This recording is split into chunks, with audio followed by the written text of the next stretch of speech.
Now go!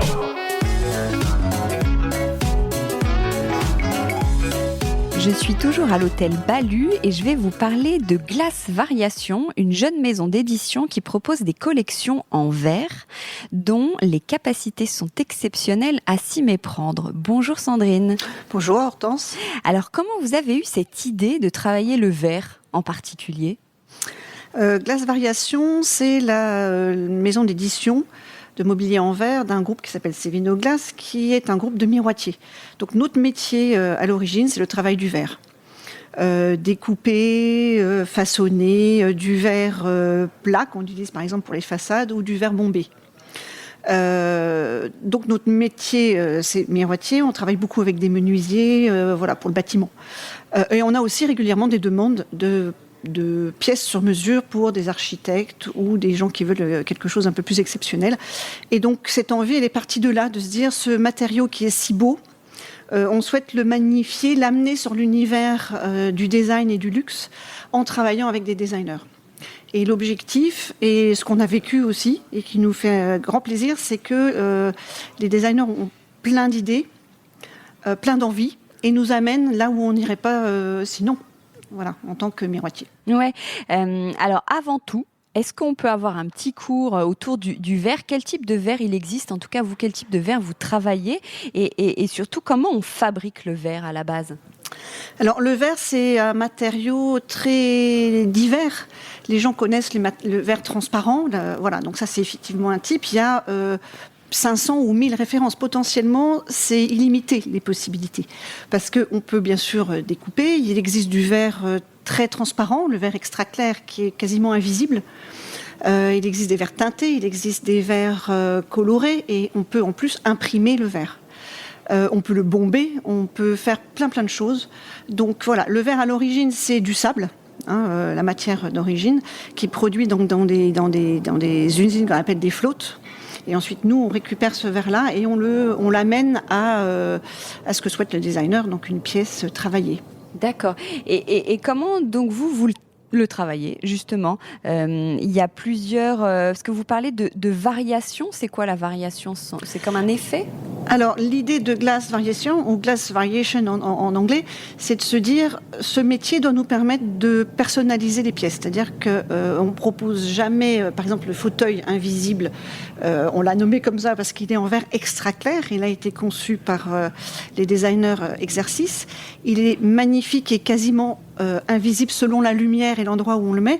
On peut aussi imaginer de le proposer en verre teinté gris, un verre fumé. Donc, c'est ça l'idée de variation, c'est de se dire que avec le choix des designers et leur accord, on peut proposer une grande variété de possibilités aux clients. Alors, mobilier, typiquement, on se dit, cette chaise sur du verre, jamais dans la vie on aurait envie de s'asseoir. Enfin, on aurait envie, on se dirait qu'on va la casser, cette chaise. Oui, c'est vrai que les gens ont dans l'idée que le verre est fragile, ce qui n'est pas vrai. Le verre, c'est un très beau matériau, durable, recyclable à l'infini. Bien sûr, il faut faire attention au verre. Mais typiquement, par exemple, ce fauteuil-là, il est en verre trempé, donc un verre qui résiste au choc. C'est quoi du verre trempé par rapport à du verre normal ? C'est un verre qui est passé dans un four de trempe à très haute température et qui fait qu'il devient 7 fois plus résistant qu'un verre simple. Donc, il y a de la sécurité, il y a des verres qui sont adaptés. On peut feuilleter du verre aussi. Ça veut dire quoi, feuilleter ? Feuilleter, ça veut dire mettre plusieurs couches de verre ensemble. Donc, par exemple, les ottomans de la collection de Bina Bettel, ils sont en verre feuilleté. Ce qui fait que, pareil, ça renforce la sécurité et la résistance au choc. Ça, c'est la première chose. La deuxième chose, c'est que, effectivement, c'est pas évident de se dire, tiens, je vais avoir un fauteuil en verre, je vais m'asseoir dedans. C'est vraiment ce qu'on souhaite, nous. On veut avoir de beaux objets, mais des objets qui servent, qui ont une utilité, une fonctionnalité. Donc, le fauteuil, quand ils l'ont designé, ils ont fait des prototypes, ils ont travaillé l'assise, et effectivement, quand les gens s'assoient, passé le premier instant, on se dit « Ah, est-ce que je vais oser ?» trouve que c'est confortable. Voilà, c'est confortable, c'est un objet à vivre. De même que l'ottoman, avec son coussin, il est super confortable, et il est stable, il est sûr, enfin voilà. Ouais. Qu'est-ce que c'est du verre ? Vous avez du verre dépoli aussi ? Oui. Le verre dépoli, c'est un verre qui est un peu opalescent. Voilà, donc c'est un verre dépoli. On peut aussi avoir du verre sablé. Enfin voilà. Et donc ça permet effectivement, quand on a un effet de lumière, de jouer là-dessus. Et puis on peut aussi l'imprimer. Donc on est allé chercher des roses pour la collection Bina Bettel. Elle a vraiment choisi un rose poudré. On est allé chercher cette couleur sur mesure et travailler le verre avec une impression, donc ce verre dépoli avec une impression rose derrière. Alors, vous travaillez donc, vous appuyez sur le savoir-faire, vous disiez des maîtres verriers, des miroiteries Dubrul. Oui. Alors, eux, comment ils fonctionnent ? Ils créent le verre, ils fabriquent le verre et ensuite ils produisent les produits ? Alors, on part des plateaux en verre. Ouais. Et ensuite, il y a une découpe, un façonnage. Donc, on travaille les bords. Est-ce qu'on est sur un bord très lisse et brillant ou est-ce que c'est un bord rodé, c'est-à-dire plus mat ? Et c'est découpé comment, l'étape d'avant ? Alors, c'est découpé avec des machines à commande numérique. Après, il peut y avoir plusieurs étapes de fabrication. Et toutes les pièces qu'on présente là, qui sont dans les collections Monologue et Glace Variation, il y a du collage UV. Et ce collage UV, ça c'est une étape manuelle qui est prise en charge par un maître verrier, qui demande beaucoup d'expérience et de minutie, et qui fait que on assemble 2, 3, 4 pièces ensemble, et avec un résultat qui est totalement invisible. Et ça, c'est vraiment un geste de maître verrier. Et l'assemblage, oui, c'est la dernière étape. C'est la dernière étape. Oui. Oui, ce sont vraiment des gestes ancestraux. Vous... Tout à fait. Ça paraît simple quand on le voit faire, mais ça demande vraiment beaucoup de métier. Et comment on travaille la finesse du verre ? Comment vous arrivez à créer ce mobilier si raffiné ? Alors, on joue à la fois sur la transparence, quand on est sur du verre extra clair, ou le mélange de plusieurs textures. Bina Bettel, pour la collection Elia et les Ottomans sublimes, elle a choisi un verre ondulé. Ce verre ondulé, les miroitiers l'appellent le verre flûte. C'est un verre courant, mais que pour la première fois, on a bombé. Alors attendez, ondulé, bombé. Alors c'est vous qui avez réussi à l'onduler, le verre ? Non, il est déjà ondulé. C'est un verre standard qui s'appelle verre flûte. Et là, on est venu sur les dessins de Bina le bomber, c'est-à-dire le déformer pour lui faire prendre une courbe et pouvoir faire des pieds en forme de des pieds en forme de colonne. Et le verre est capable de s'arrondir, en fait. Oui. Pareil, là, ça veut dire qu'il y a un grand savoir-faire. On a fait beaucoup de prototypes et de prototypage, pas mal d'essais infructueux avant d'arriver là à produire quelque chose qui est à la fois très beau et stable dans le temps. Oui, il vous faut combien de temps ? On n'a pas été aidé par la période de confinement, mais on a mis 2 ans, en fait, entre le moment où on a rencontré Bina Bettel au speed dating du French Design et le moment où on a présenté les pièces, là, en septembre, à la Paris Design Week. Ouais. Vous parlez aussi de la pureté du verre. Il y a des puretés différentes ? Oui, alors il y a le verre extra clair qui a une transmission lumineuse quasiment totale, d'où le fauteuil invisible. Et après, on peut aller jusqu'à des verres dépolis où sciemment on a cet effet de translucide, où on peut aller jusqu'à des verres qui soient opaques. Donc on joue là-dessus. Et après, c'est plus le mot de pureté, c'est vraiment plus dans le design de ce que recherchent les personnes avec qui on travaille.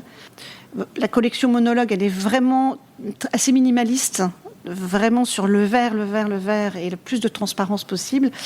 Et avec Bina, les Ottomans sublimes, il s'appelle comme ça parce que son idée, c'était que le coussin soit comme suspendu sur une structure complètement en verre. Donc on a une assise qui est complètement en verre avec un coussin confortable dessus qui est bien sûr personnalisable.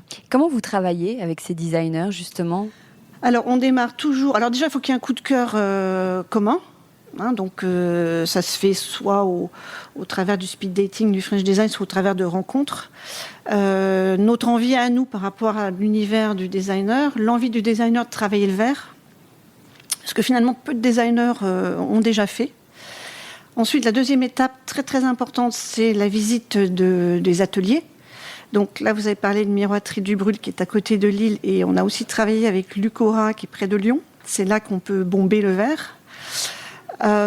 Voilà, et ça c'est très important parce que c'est là que les designers découvrent des types de verres qu'ils connaissent pas, des possibilités de façonnage, des envies. C'est vraiment là que Bina Bettel a dit: ah, mais non, mais ce verre-là, j'ai un coup de cœur pour le verre flûte, on va en faire quelque chose, quoi.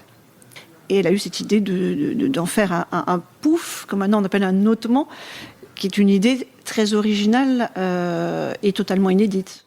Donc, ils vous challenge, les designers, j'imagine. Et Oui, vous essayez de vous adapter à ce qu'ils veulent créer. Tout à fait. C'est un vrai challenge, un défi, un vrai plaisir aussi.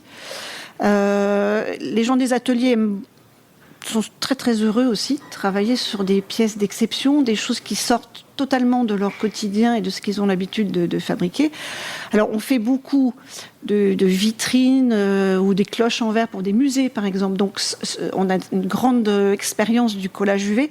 Mais entre ça et fabriquer un fauteuil en verre ou un ottoman en verre, on n'est pas sur le même registre. Donc il y a une grande envie, il y a un challenge et qui marche dans les deux sens. Parce que parfois, il arrive que les designers aient envie de fabriquer typiquement un fauteuil. On a pas mal retravaillé avec eux pour que l'assise soit confortable, ça c'était leur job, et que le poids soit bien réparti, ça c'était nous, l'avis de notre directeur technique et de nos maîtres verriers, de dire oui voilà, ok, super, nous on veut que le fauteuil, on puisse s'asseoir dessus et qu'il dure et qu'il y ait pas, voilà, qu'il y ait une bonne répartition du poids et que ça puisse être une pièce à vivre. Est-ce que vous parlez de mobilier d'art ou pas forcément ? On peut, je pense, parler de mobilier d'art, oui. Ouais, c'est comment on vous trouve ? Vous travaillez plutôt avec des pros ou le grand public peut s'acheter des pièces ? Glace Variation n'existe pas depuis très longtemps et véritablement en septembre c'est comme une renaissance et un lancement avec ces très très belles pièces. Donc les particuliers peuvent nous contacter, on a un site web tout simplement, un Instagram et on travaille, là on est sur plusieurs galeries pour la Design Week et en octobre, en novembre aussi, ce qui est voilà, pour nous une première. Voilà, donc on a l'intention de travailler avec tous ceux qui sont intéressés, amoureux du verre, du design. Voilà. Et c'est vrai que c'est des pièces qui ont besoin d'être vues, essayées pour celles-ci. Ensuite, effectivement, on a des consoles, on a des tables basses où c'est plus facile de se projeter. Voilà, donc et on est vous ouvert fabriquez à la demande ? On fabrique exclusivement à la demande. Pour deux raisons. La première, c'est qu'on veut livrer quelque chose de parfait.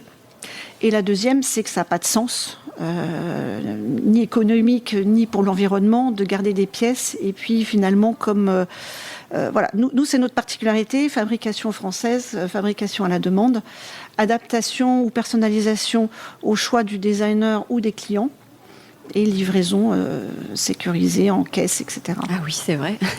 Oui, le verre, c'est un matériau exigeant.